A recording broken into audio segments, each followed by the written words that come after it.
Hey everybody, how y'all doing today? Finally making a update video on the radio I got here, the Tesla screen. I wanted to give y'all like about a 4 or 5 month after review to let y'all know how it's doing. Sorry it's taking so long. The time I was planning on doing it, an ice storm here, so car was frozen over, couldn't touch it, and then work's had me out of town for a while, so I didn't have my car. So here we are. One thing, the first thing we're gonna notice is it's very dusty. Now, it's been probably 2 weeks since I cleaned the inside of my car, but one thing for sure, this gets fingerprints and smudges really easy. Dust collects on it before anything else. So that's one thing you got to worry about with it. You're gonna have to like basically keep a little microfiber towel, maybe a little glass cleaner to, if you want to keep it clean all the time. It's definitely high maintenance in that realm. So let's go ahead and crank her. I'm not gonna crank the car, but I'm just gonna get us in the on position so you can see what's going on here. So a few things about it that I don't like right off the bat. So with the temperature controls, right? So I'm in the South. One thing about from South, weather here is bipolar. Afternoon, it can be 80, 90 degrees, which has you running the AC. In the morning, it could be 30, especially in the current season here in February or March now. So February to March, all that area, it's pretty crazy. So the problem with it is, so let's say in the middle of, afternoon, you've got your temperature set 63, which is the lowest it goes, and you forget to turn it up the night before, whatever, and you get in your car and you just want to turn it off of max AC and turn the temperature up. Well, firstly, the only way to do it is tap this up. You can't type in there, so you gotta tap it. And right now it's going fast, but sometimes when you first crank it up, the system is still kind of booting up for the Android system that it uses, so it could take you forever to get this up, right? And you're like, well, you just turn it off. Well, you can. Sometimes that takes about a good 30 to 45 seconds to let you do it. So some things that are weird to me about this system. So these all look like buttons, right? Like this is a button. I can use that to turn it off. These are buttons. These, even though they act like buttons, are not buttons. I don't understand why. I really don't. I don't know why they would obviously make it have a touch feature to know it's being touched, but it doesn't do anything. You have to press this and go through your settings. It's the only way to do it. It's very annoying. Another thing that's kind of, and you can't slide this, so you have to press it, which is fine. That's not a big deal. Now, my car had the base AC system, which was the very bottom baseline. You had one fan controller, one temperature controller. There was no dual climate. When you purchase one of these, they send you an email to take a picture of your instrument cluster so they know the exact settings to give you.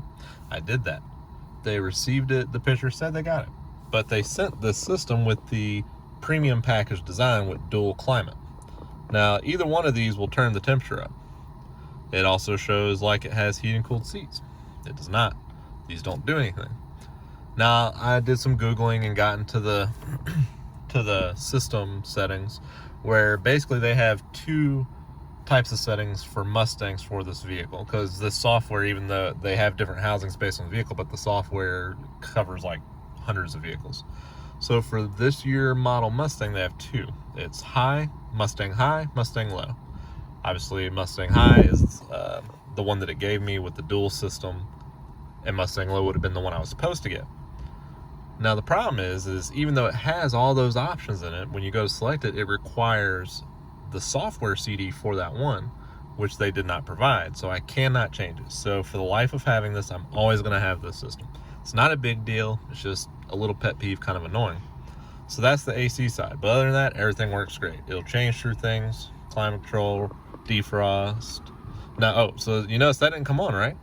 So sometimes my rear defrost will come on, sometimes it won't. I don't know if there's a specific reason why it won't.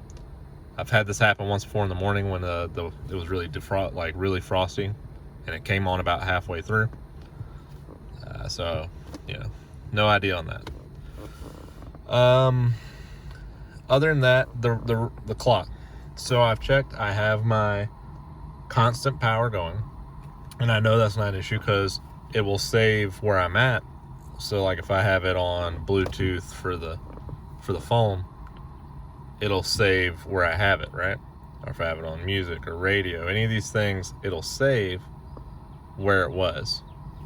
So I know that's not an issue, but the clock will never stay set. I've changed the time zone, I've manually set it, everything I can. Every time I turn this vehicle off and back on, the clock is messed up. It will not save it. I'm not sure why. It's really annoying. Another issue with the phone, since we're on the phone, it has a mic. I've went to the settings to make sure it uses the built-in mic. I actually ended up turning off because it would auto answer my phone calls, which was fine, but it would never use my mic. And it wouldn't use the mic on my phone because it was using the sound through the system. So because of that, it never worked right. I could never get that to work right, so I ended up turning it to where it would not auto answer, and I just used my phone's speakerphone, which I have, this magnetic mount right here, so it'd be sitting right there, so it's no big deal. So that's a very annoying feature. Not sure why it's like that. Now, I have the antenna hooked up on the back, which has to the factory antenna. However, that's only for satellite radio, and which is kind of annoying that they set up that way, because if you go to apps list, you have Google Maps. However, it only uses Google Maps if you have your phone connected to it as a hotspot, so it's using your phone data. I don't know about y'all, most of us have smartphones with a decent sized screen with a pretty good apps map itself. So I never use that. I have my phone right here, I put the maps on, it gives turn-by-turn directions that can play through the speakers when I have it set to Bluetooth. So, no idea why it's like that, but that's how they have it. Never use it. It's kind of like to me, I feel like that's just a little bit of an oversight, navigation. And it'll tell you, so like when you go into it, it's going to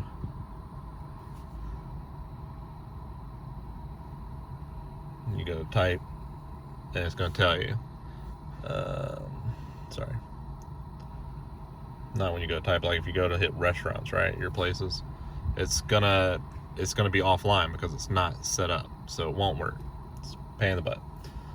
Then so most of the time I'm using Bluetooth music, which is just so I can play YouTube audio videos or audiobooks off my phone to listen to it. It works great. One thing I do like about this over the Ford Sync system that I had, so at Ford Sync, every single time you turn off your vehicle, get back in, you have to hit your sync button, tell it that you want Bluetooth audio, and it reconnects every single time. And it's not a huge inconvenience, but it is annoying when someone like me, I don't listen to the radio specifically a lot, so every time I get in my car, I'd have to do that to listen to something. If I was already listening to a video when I got in the car, I had to pause it, set it up. So it's just an inconvenience. It wasn't very nice. With this system, it's always on Bluetooth, so as soon as I crank it, it's going to connect. Now, sometimes it connects right away.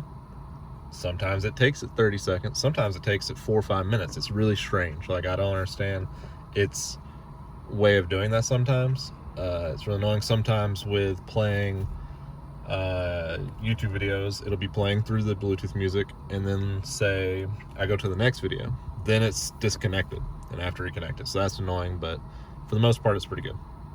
One thing that is super annoying about this system is when I put it in reverse, it goes to the rear camera. Notice there is no camera because my vehicle does not have a camera. There is no way to turn this off. And when this happens, all your audio stops playing. And I can see where that can be good for safety, if you're not paying attention. But usually if I'm listening to an audiobook, I don't have it blaring. I'm still hyper aware. But when it does that, it doesn't send a signal to your phone to stop what you're playing. So let's say you're in a parking lot and you put it in reverse and you start to back out and there's cars come, so you have to stop. And you're just sitting there for 10, 15 seconds. Your video is still playing, your audio. So when you finally get out of reverse, it's going to be wherever the video is at that point. So that's kind of annoying. And that, like I said, I could not find a way to turn that off. I Googled it. I went through all the settings. I could not find a way to make it stop putting it in reverse camera when you put it in reverse, even though there's no camera hooked up. Now, I'm sure if I was to unhook the OBD2 system, that would work. It'd probably go away, but I like the OBD2 system because it gives you a nice little thing if, like, say your door opens up. It pops open, tells you which one, trunk, all that opens up. Anything that your OBD computer is going to send a signal for, it's going to pop up there. I tried using the speedometer that was built in, and the tach was fairly accurate. The speedometer was not accurate at all. I don't know why. It's supposed to be getting the info from the OBD2, but I'd be watching my speedometer, and it was very slow. Like, I think it would eventually get to the right speed, but it was very slow on moving. It was not sending the information to it as fast as it was on my speedometer. And I feel like that was just more of a gimmicky thing anyway, so I was just like, whatever, I'm not going to touch that anymore. Radio works fine. And this is another thing, it's slow. It's very slow. So, I don't even know if I have any channels set. Like I said, I never use this. So I think we have... Yeah, so I mean, it works. It is what it is. I won't mute it. You have this, the brightness you can change that on the lowest. You can turn it up, turn it back down. It has this mode, which is kind of nice. If you're driving in the middle of the night and you're driving, say on the interstate, you're driving for a while and you know that you're going to be not looking at it much, you can hit this right here. It'll turn the screen off and it'll still play your music or whatever you've got going on. And you just simply touch the screen and it pops back up. Now, this was, I think, roughly just under $700 when I bought it. I think they're on sale now. I think they're a little cheaper. One of the issues I have with it is they really didn't use a strong enough hardware system for the Android software they're running. And if you notice, when I change things, it's slow. It doesn't move very fast.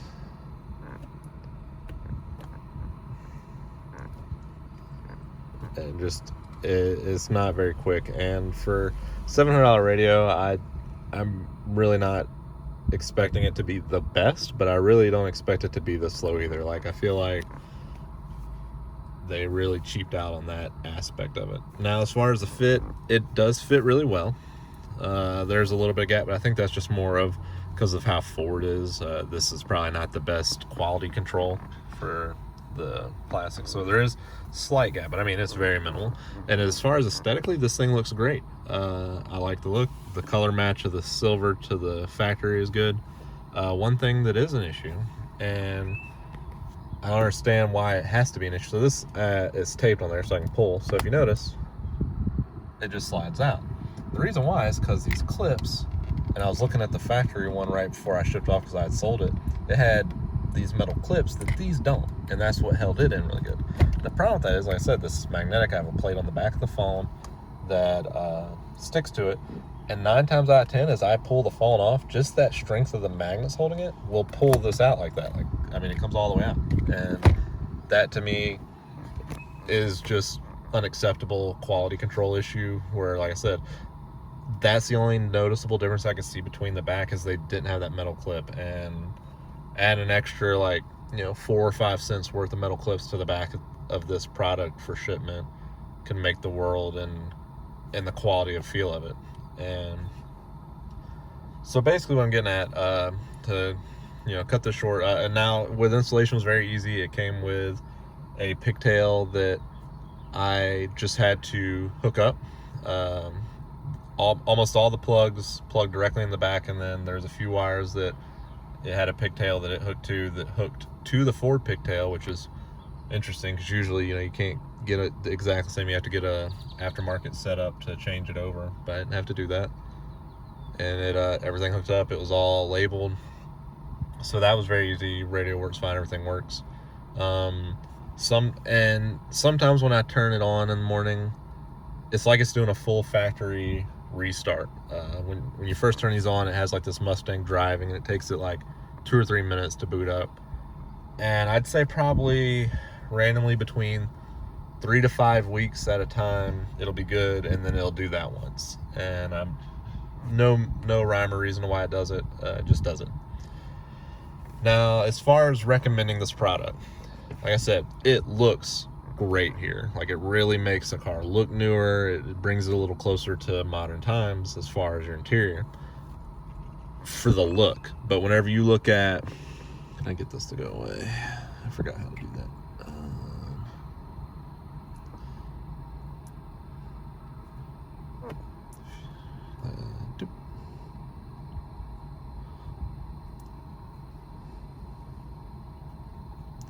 Anyway, so if you get it to go to the manual, like it feels cheap. It doesn't look like, if you were to take a newer car that has the touchscreens and look at their software layout and just how it looks compared to what this looks like, it's very cheap looking. Again, like I said, I didn't expect this to be as good as some $2,000 piece of equipment, but at the end of the day, for recommendation, I would have to say pass. And the reason why is because for the price you pay for this, you spend another couple $100s and you can get a Raxium, and while it won't be full touchscreen, won't look like this, it's just an overall better product for the feel. Because while, like I said, this looks great, but the main thing about this is your usability. You're using the software, and the software is not good. And I think that's where they really dropped the ball on this product. And I just think that we could have gotten something much better. I would have paid an extra $100, $150 for the software in this to be way better than what it is. I would have been fine with that, but unfortunately, this is what you get if you have a 2010 to 2014 Mustang and you want the Phoenix audio Tesla style. This is what you're going to get. It's going to be this software. It's the same on all those models, and the newer one has a different design. I don't know if the software is different, but at the end of the day, if you haven't purchased these, or if you're looking to purchase it, I would look for something a little bit better, save a little bit more money, and go with that product, because this works. But if I had to do it all over again, I would not buy this product. Anyway, I'm sorry this was a little bit long video. I was trying to give as much information as I could on it, to give you a more, what's the word I'm looking for? A little bit more information before you buy, just knowing what you're getting into. And I hope you like this video. If you do, give it a thumbs up, leave a comment. If you're having any issues with yours, let me know. I'll see if I can try to help you out. All right, guys, take care.